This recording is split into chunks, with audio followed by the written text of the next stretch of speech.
I cannot predict what form this new myth will take, but I believe it will transcend cultural boundaries and represent global consciousness. This would be the philosophy for the planet.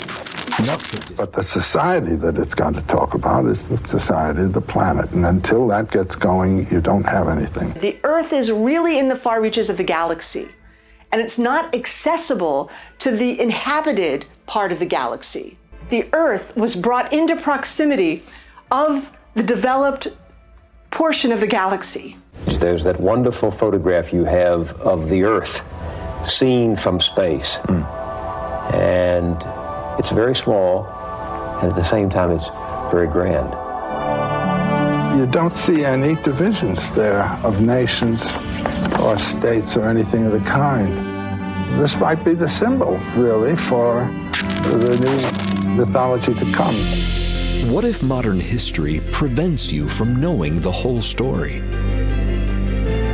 Time to start telling the biggest story of mankind.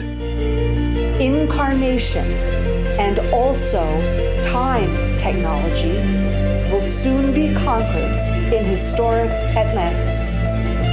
The story of everything. A lost mythology of humanity long reserved in the esoteric archive of Damanhur, celebrated spiritual eco-community in northern Italy. Betsy Pool invites you into the StoryRoom. Could this be the story that unites us at this singular time? Join us.